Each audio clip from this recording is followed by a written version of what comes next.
महत्त्वाचं आहे खरं तर खास करून भाजपसाठी आणि त्यामुळेच सध्या यावरतीच आपण चर्चा करतोय। वसंत सर आता सध्या आपल्या सोबत आहेत। वसंतजी, तुम्ही एक महत्त्वाचा मुद्दा घेऊन खरं तर बोलत होता, त्यालाच ॲड करत आणखीन एक महत्त्वाचा मुद्दा चिराग पासवान यांच्या संदर्भात। गेल्या वेळच्या निवडणुकांमध्ये आपण जर पाहिलं तर चिराग पासवान हे वेगळे लढलेले होते आणि त्याचा फटका कुठेतरी बसला होता। आता मात्र पिछडे अतिपिछडे आणि त्याबरोबरीनं आपण बघितलं तर चिराग पासवान यांच्या बाजूने आलेली मतं या सगळ्याचा फायदा कुठेतरी झालेला पाहायला मिळतोय आपल्याला एनडीएला। पण चिराग पासवान यांचं सुद्धा भवितव्य उज्ज्वल होताना दिसतंय का आगामी काळासाठी? चिराग पासवानची मदत त्यांना झाली, कारण मागील निवडणुकीमध्ये 2020 मध्ये चिराग पासवान यांच्या पक्षाला त्यांनी एनडीए मध्ये घेतलं नव्हतं म्हणजे जागा वाटपावून त्यांचे मतभेद झाले होते आणि चिराग पासवान यांना वाढू द्यायचं नाही असं एक धोरण, लिखित धोरण असं नितीश कुमारांचं होतं। कारण ते तरुण चेहरा आहे, पासवान समाज मोठ्या प्रमाणात त्यांना मानणार आहे आणि गेल्या काही वर्षामध्ये नितीश कुमार यांनी अति पिछडा वर्ग जो आहे, कारण असा वर्ग फक्त बिहारमध्येच आहे, दलित आहेत, दलिताशिवाय ओबीसी आहेत, 12 बलुतेदार आहेत आणि त्याशिवाय एक अति पिछडा वर्ग आहे आणि त्याच्यामध्ये वेगवेगळ्या जाती आहेत। त्यांनी जे काही बिहारनं 2023 मध्ये जात गणना जाहीर केली त्याच्यामध्ये 212 जाती सापडलेल्या आहेत। त्याचा मी अहवाल जो पाहिला ते पाहिल्यानंतर असं दिसतं की त्याच्यामध्ये इतक्या मोठ्या प्रमाणात इतर मागास जाती आहेत आणि त्याच्यामध्ये अगदी उंदीर मारून खाणारी म्हणून सुद्धा एक जात आहे की जी जात उंदीर पकडते आणि ती खाते अशा म्हणणारे आणि त्यांना त्यांच्या नावाने तशी जात त्याला पडलेली आहे, त्याचं नाव पडलेलं आहे। पण तो दलित समाजातलाच असला तरी सुद्धा तो अति पिछडा समाज आहे आणि बिहारचा आणखीन एक दुर्दैव काय की बिहारमध्ये जवळपास 35% लोक हे कोणत्याही साधनाविना राहतात, कारण त्यांना शेती नाही, उद्योगधंदे नाहीत, नोकरी नाही आणि त्यामुळं शिक्षण बाकीच्या गोष्टी नाहीत। अशा मोठ्या प्रमाणात एक वर्ग आहे की जो अति पिछडा वर्ग आहे। त्या पिछड्या वर्गासाठी नितीश कुमारनी बऱ्याच योजना राबवल्या। शिवाय त्या पिछड्या वर्गाला 27% स्थानिक स्वराज्य संस्थांच्या मध्ये मतदान जागा दिल्या आणि त्या स्थानिक स्वराज्य संस्थांच्या मध्ये 50% महिलांना आरक्षण दिलं आणि त्या महिलांना आरक्षण दिल्यानंतर तुम्हाला सांगतो की मोठ्या प्रमाणात महिला सार्वजनिक जीवनामध्ये आल्या आणि हे एक पॉझिटिव्ह एक गोष्ट आता मला दिसते आहे की पुरुष प्रधान सत्ता किंवा पुरुष प्रधान व्यवस्था आपल्याकडे असताना पुरुष जे ठरवतील त्याप्रमाणे मतदान होता असा एक आपल्याकडे पूर्वापर समज होता। पण या वेळेला तो बिहारच्या महिलांनी मोडलाय। बिहारच्या याचा अर्थ बिहारमध्ये मतदानाची सरासरी 66.91% आत्ता आहे, त्याच्यामध्ये 64% पुरुषांचं मतदान आहे आणि 71% महिलांचं मतदान आहे। गेल्या वेळापेक्षा पुरुषांचं मतदान यावेळेला 2% कमी झालेलं आहे आणि महिलांचं मात्र 18% वाढलेलं आहे। 18% विरुद्ध 2% म्हणजे बघा 2% कमी होणं आणि इकडे 18% वाढणं हा फार मोठा फरक आहे। महिलांनी घरचा पुरुष काय करतोय किंवा तो काय म्हणतोय किंवा याचा काही विचार केलेला नाही अक्रॉस द सोसायटी, म्हणजे अक्रॉस द कास्ट हा एक फार मोठा सामाजिक बदल म्हणता येईल। तो सामाजिक बदल आहे आणि तो करण्यामध्ये नितीश कुमार यशस्वी झाले आणि हे करण्यामध्ये त्याला शेवटी तिथली गरिबी आणि त्यांना 10,000 रुपये देणं आणि मग ते बाकीच्यांनी आम्ही तसंच देऊ असं म्हणणं आणि दुसरं एक गोष्ट 125 युनिट वीज जे देणं, कारण बिहारमध्ये गेल्या 10 वर्षामध्ये विद्युतीकरण मोठ्या प्रमाणात झालं, ते कधीही झालं नव्हतं, ते 100% झालं। प्रत्येकाच्या घरामध्ये वीज गेली आणि वीज गेल्यानंतर आता त्यांना बेनिफिट दिसला, कारण ही सामान्य वीज जाणारा घरामध्ये 1 किंवा 2 बल्ब असतात किंवा त्यांच्या घरामध्ये फ्रीज नाही किंवा बाकीच्या कुठल्या गोष्टी नाहीत, 150 युनिट मध्ये त्यांना पूर्ण घर चालतं, त्यामुळे फ्री वीज मिळाल्यासारखं त्यांचं हे होतं आणि तो फायदा खूप मोठा झालाय। त्यामुळे ह्या ज्या बारीक बारीक गोष्टी आहेत याचा फार मोठा परिणाम बिहारच्या अगदी खरं आहे आणि त्यामुळेच आपण बघतोय की प्रचंड कलांमधनं सुद्धा मोठी आघाडी घेतलेली पाहायला मिळते आणि हे अभूतपूर्व अशा स्वरूपाचं यश जे आहे ते एनडीएला मिळालेलं आहे। खूप खूप धन्यवाद वसंत सर, तुम्ही आमच्याशी बोललात, बातचीत केलीत त्यासाठी।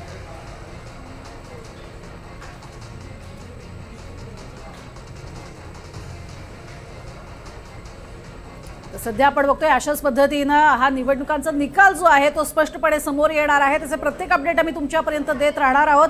मात्र आता पुढचं बुलेटिन घेऊन येतोय माझा सहकारी सागर। आधी पाहूयात हेडलाईन्स।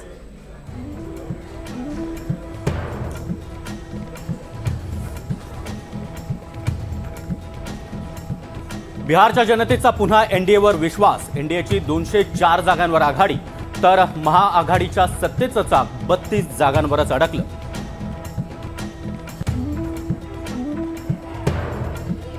एनडीएची double century. एनडीएच्या पारड्यामध्ये 204 जागा तर महाआघाडीचं मात्र अर्धशतक करतानाही दमछाक.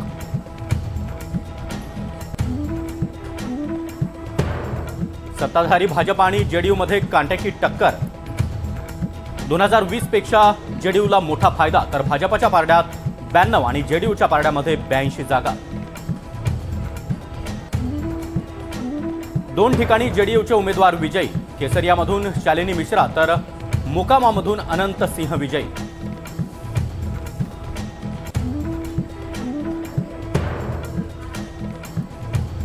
च्या तुलनेमध्ये आरजेडीला मोठा फटका. नितीश कुमारांकडून तेजस्वी यादवांना मोठा झटका. जवळपास 25 जागांवर आरजेडी 2020 पेक्षाही मागे.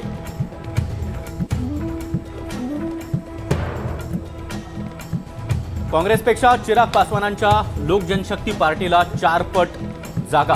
बिहारमध्ये काँग्रेस नामशेष होण्याच्या मार्गावर.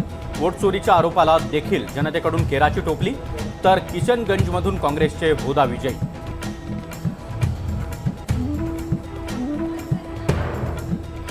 निवडणूक रणनीतिकार प्रशांत किशोर यांचं गणित सपशेल फेल. बिहारमध्ये सत्तेचा दावा करणारे प्रशांत किशोर यांना भोपळाही फोडता आला नाही. सत्ता न आल्यास राजकारण सोडणार असल्याचं घेतलं होतं चॅलेंज.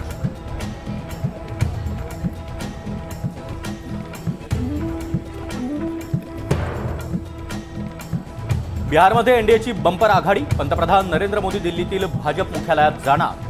भाजप कार्यकर्त्यांना मार्गदर्शन करणार.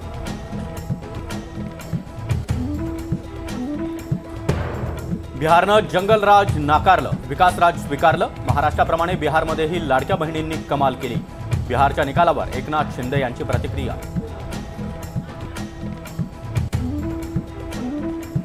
बिहारमध्ये एकदम महाराष्ट्र पॅटर्न. जी आघाडी सत्तेवर बसणार त्यांना 50च्या आत संपवलं. संजय राऊतांचं ट्विट. तर निवडणूक आयोग आणि भाजप राष्ट्रीय कार्यकर्ते राऊतांचा टोला.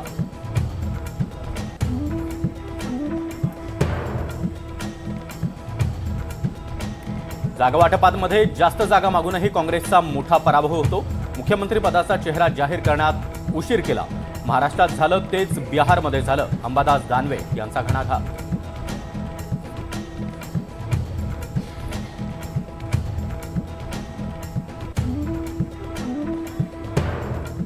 आणि बिहार विधानसभा निवडणुकीमध्ये काँग्रेसचा सुपडा साफ झाल्याचं चित्र सध्या पाहायला मिळतंय. कारण काँग्रेस आणि आरजेडी आघाडीला मोठा सेटबॅक बसलेला आहे. केवळ 31 जागांवर सध्या महाआघाडी आघाडीवर आहे तर एनडीएनं आपलं द्विशतक पार केलेलं आहे. 205 जागांवर सध्या एनडीए आघाडीवर आहे. एक निकाल हाती यायला सुरुवात झालेली आहे.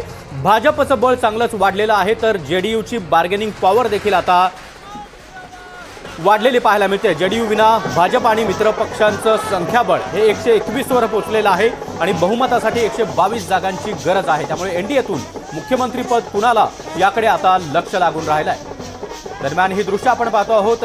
भाजप आणि जेडीयूच्या कार्यालयामध्ये आता अशा प्रकारे जोरदार जल्लोषाला सुरुवात झालेली आहे. ढोल ताशांचा गजर केला जातोय. मिठाईचं वाटप होतोय. फटाक्यांची आतषबाजी सुरू आहे.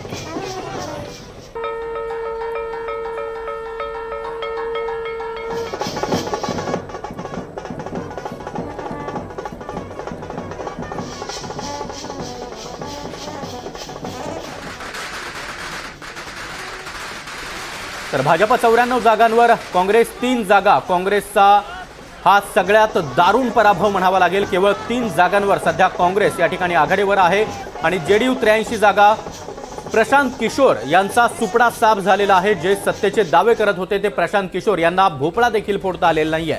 तर लोक जनशक्ती पार्टी या ठिकाणी चिराग पासवान यांच्या नेतृत्वामध्ये आता चांगली कामगिरी करताना पाहायला मिळते. 19 जागांवर सध्या लोक जनशक्ती पार्टी आघाडीवर आहे आणि आरजेडी मात्र या ठिकाणी 26 जागा केवळ आरजेडीच्या पारड्यामध्ये पडल्याचं आपल्याला पाहायला मिळतं. एनडीए 205 जागा तर महाआघाडी 31 जागांवर सध्या स्थिरावलेली आहे आणि इतरांच्या पारड्यामध्ये 18 जागा गेलेल्या आहेत. त्यामुळे द्विशतक पार करताना एनडीए बिहारमध्ये विरोधी पक्षांचा सुपडा साफ करताना पाहायला मिळते. भाजपचं बळ आता वाढलंय जेडीयू विना भाजप आणि मित्रपक्षांचं संख्याबळ 122 वर गेलेलं आहे। बहुमतासाठी 122 आमदारांची गरज असते आणि एनडीएतून मुख्यमंत्रीपद आता कुणाला मिळणार याकडे देखील लक्ष लागलेलं आहे। दरम्यान पंतप्रधान नरेंद्र मोदी यांनी त्याचबरोबर अमित शहा यांनी देखील नितीश कुमार यांच्याच नेतृत्वामध्ये आम्ही लढत असल्याचं वारंवार जाहीर केलेलं होतं। मात्र राजकारण हे शक्यता अशक्यतांचं असतं, त्यामुळे काहीही होऊ शकतं। यापूर्वी देखील महाराष्ट्रामध्ये 2019ला आपण अशाच प्रकारचं चित्र पाहिलेलं होतं। भाजप आणि शिवसेना एकत्रित लढले, मात्र त्यानंतर शिवसेना ही महाविकास आघाडी म्हणून विरोधी पक्षांसोबत गेली आणि सत्तेत बसलेली होती। तिकडे आरजेडी आणि जेडीयूने देखील एकेकाळी एकत्र येत सत्ता स्थापन केलेली होती, त्यामुळे बिहारमध्ये काहीही होऊ शकतं असं चित्र सध्या तरी पाहायला मिळतं। कारण भाजप 94 जागांवर आणि लोक जनशक्ती पार्टी 19 जागांवर या ठिकाणी विजयी झालेली आहे। त्यामुळे जेडीयूला बाजूला सारून भाजप कुठला निर्णय घेतो का हे देखील पाहणं महत्त्वाचं असणार आहे। मात्र दुसरी शक्यता देखील नाकारता येत नाहीये, कारण जेडीयू 82 आणि आरजेडी 26 जागांवर जरी काही जागांची आवश्यकता असली तरी यापूर्वी हे चित्र बिहारने पाहिलेलं आहे। त्यामुळे पुन्हा एकदा बिहारमध्ये नेमकं काय चित्र होतं, काय राजकारण पुढे येतं हे पाहणं देखील तितकंच महत्त्वाचं असेल।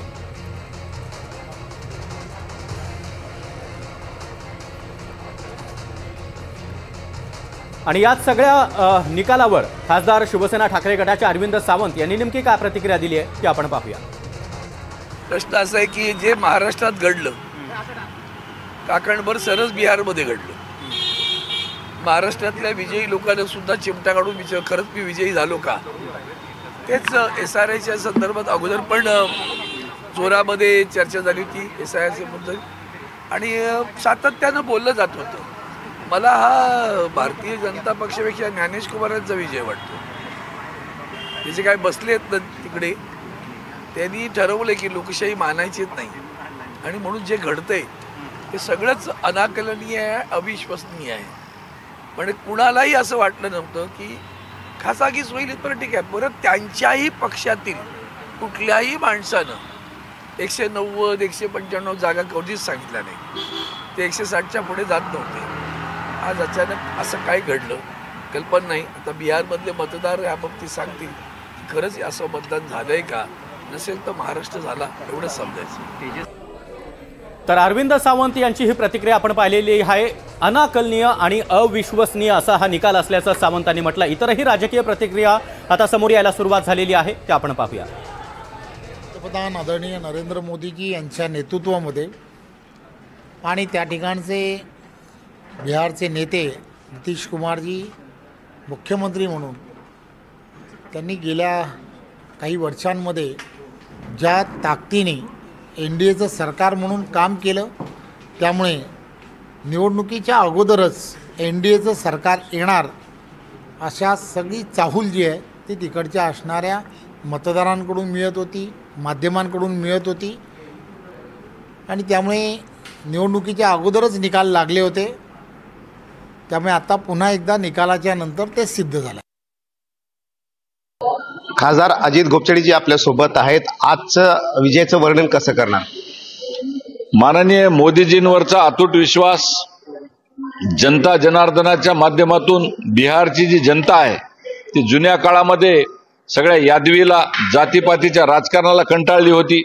अपहरण, विश्वासघात, धोका, पोलीस केसेस, फिरवती अशा प्रकारच्या अनेक घटना जुन्या काळामध्ये ज्या व्हायच्या त्या सगळ्या घटनांना जनता जनार्दन हे परेशान होतं आणि ज्या पद्धतीने मोदीजी आणि नितीशजींनी बिहारचा विकास केला, ज्या पद्धतीने नितीशजींच्या माध्यमातून बिहार पुढे गेला आणि त्यांना आशीर्वाद मान्य मोदीजींचा होता, त्याच पद्धतीने जनतेनं हा विश्वास सार्थ ठरवला। निवडणुकीच्या माध्यमातून आज आम्ही ज्या पद्धतीने विक्ट्री मिळवलेली आहे, जो विजय आम्हाला मिळालेला आहे, त्यामध्ये युवा असतील, तरुण असतील, नवमतदार असतील, आमच्या सर्व महिला भगिनी आहेत, यांचा आशीर्वाद माननीय मोदीजींना आणि माननीय नितीशजींना मिळालेला आहे। हा प्रचंड विजय आम्ही पूर्णपणे सार्थ करून दाखवलेला आहे आणि ज्या पद्धतीने आता आम्हाला जनतेमध्ये जाण्याची जी संधी मिळालेली आहे त्याबद्दल जनतेच्या आशीर्वादाबद्दल मी भारतीय जनता पार्टीचा खासदार म्हणून त्यांचा आभार व्यक्त करतो। परंतु मागील वेळेस जेवढं वोट शेअर होतं काँग्रेसचं ते कमी झालेलं आहे, जागा काँग्रेसच्या कमी झालेल्या आहेत, तेजस्वीच्या तर कमी झालेच, परंतु कुठेतरी काँग्रेसचा सुपडा साफ होताना दिसतोय तिथं। नाही, काँग्रेसचा सुपडा साफ तर असं म्हणायचं की मी आता पाहताना बघत होतो आकडे की MIM पेक्षा त्यांची संख्या कमी दिसत आहे। त्यामुळे प्रत्येक वेळेस काँग्रेस ही अशा पद्धतीने, म्हणजे मी आता एकंदरीत आकडेवारी पाहत असताना 95 वेळा राहुल गांधीजी हारलेले आहेत, 95 वेळा, आणि तरी देखील नेतृत्व त्यांच्याकडे आहे. प्रत्येक वेळेस मागच्या वेळेस संविधानाचा फेक नॅरेटिव्ह घेऊन जनतेमध्ये गेले, फसले. यावेळेस वोट चोरी हा विषय घेऊन गेले, ते फसले. एवढं सगळं केल्याच्या नंतर त्यांना म्हणजे स्वतःची लाज का वाटत नाही मला कळत नाही. MIM पेक्षा कमी मतं मिळालेत तर त्यांनी स्वतःचा पक्ष विसर्जित करून टाकावं MIM मध्ये आणि बाहेर देशामध्ये निघून जावं, विदेश पर्यटनाला जसं नेहमी जातात ते. त्यामुळे चिंतन करण्याची वेळ नाही, विसर्जित करावी काँग्रेस, असं माझं स्पष्ट आणि प्रांजळ अशा पद्धतीचं मत आहे. अशा प्रकारचे विधानं करून जनतेमध्ये ज्या पद्धतीनं कलुषित करण्याचं काम जे करतात, 70 वर्ष जातीमधले भांडणं लावून देण्याचं हे जे काम केलेलं आहे त्याचंच ते आता फळ भोगतायत असं मला म्हणायचं आहे. महायुती ही पूर्णपणे ताकदीने निवडून येतील, परंतु संजय राऊत यांना उपचाराची गरज आहे, त्यांना विश्रांती द्यावी.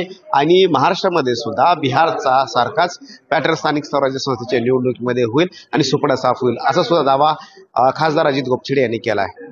Cameraman Satyam sir, Ramraj Shinde, NDTV Delhi. आणि सुप्रसिद्ध गायिका मैथिली ठाकूर हिला भाजपनं निवडणुकीच्या रिंगणामध्ये उतरवलेलं होतं. गायनाच्या किंवा गाण्याच्या मैफिलीतून ती थेट राजकारणामध्ये उतरलेली होती आणि या ठिकाणी देखील तिनं आता मुसंडी मारलेली पाहायला मिळते, कारण अलीनगरमधून RJDच्या उमेदवाराला तिनं पिछाडीवर टाकलेलं आहे. आणि हा आनंद साजरा करताना मैथिलीनं एक गाणं देखील गायलेलं आहे. मैथिली नेमकी काय प्रतिक्रिया तिने दिलेली आहे ते आपण जाणून घेऊया. चल रहा है बधैया बाजे आंगने में, बधैया बाजे आंगने में, बधैया बाजे आंगने में, बधैया बाजे आंगने में, बधैया बाजे आंगने में. तर मैथिलीची ही प्रतिक्रिया आपण ऐकलेली आहे. गाण्याच्या माध्यमातून तिने आनंद व्यक्त केलाय. आणि राहुल गांधी यांची आता या निकालावर एक प्रतिक्रिया समोर येते. राहुल गांधी यांनी काय म्हटलंय आपण पाहूया. तर बिहारमध्ये काँग्रेस अक्षरशः बुडालेली आहे. काँग्रेसचा स्ट्राईक रेट 70% घसरलाय. बिहारमध्ये काँग्रेस अक्षरशः बुडाली आहे. काँग्रेसचा सुपडा साफ झालेला आहे. अवघ्या 3 जागा राष्ट्रीय पक्ष असलेली काँग्रेस मात्र अक्षरशः 3 जागांवर काँग्रेसला या ठिकाणी समाधान मानावं लागते, कारण आता विरोधकांकडून राहुल गांधींना ट्रोल केलं जात आहे. विरोधकांकडून हे व्हिडिओ आता सोशल मीडियावर व्हायरल केले जात आहेत. एक ठिकाणी राहुल गांधी हे पोहण्यासाठी नदीमध्ये उतरले होते आणि तोच व्हिडिओ आता विरोधक चांगलाच सोशल मीडियावर व्हायरल करतायत. बिहारमध्ये काँग्रेस अक्षरशः बुडाली आहे अशा शब्दांमध्ये राहुल गांधी यांना ट्रोल केलं जात आहे. काँग्रेसचा स्ट्राईक रेट हा 70%पेक्षाही जास्त टक्क्यांनी घसरलाय. त्यामुळे कुठेतरी आता विरोधक राहुल गांधी यांच्यावर जोरदार निशाणा साधताना पाहायला मिळत आहेत. आणि अशा प्रकारे राहुल गांधींचा एक नदीमध्ये उडी मारतानाचा व्हिडिओ आता सोशल मीडियावर विरोधकांकडून चांगलाच व्हायरल केला जातोय. तर काँग्रेसचा स्ट्राईक रेट हा 70%नी घसरलेला आहे. मागच्या निवडणुकीमध्ये अर्थात 2020ला काँग्रेस 19 जागांवर विजय मिळवलेला होता काँग्रेसनं. मात्र आता काँग्रेस फक्त 3 जागांवर या ठिकाणी आघाडीवर असल्याचं पाहायला मिळतंय. काँग्रेसला बिहारमध्ये हा मोठा झटका म्हणावा लागेल. तसं पाहायला गेलं तर काँग्रेसनं यावेळी RJDला जास्ती जागा दिलेल्या होत्या. 143 जागांवर RJD लढत होती, तर काँग्रेस ही 61 जागांवर लढत होती. मात्र 61 पैकी फक्त 3 जागांवर काँग्रेसला आता विजय मिळवताना आपल्याला पाहायला मिळतोय. आणि या संदर्भात नेमक्या राजकीय प्रतिक्रिया मोठ्या प्रमाणामध्ये उमटलेल्या आहेत. त्यामध्ये विरोधक आणि सत्ताधारी अशा संमिश्र या प्रतिक्रिया आहेत, त्या आपण पाहूया. इंडियाला कशी मदत होईल त्या पद्धतीचं काम झालेलं आहे.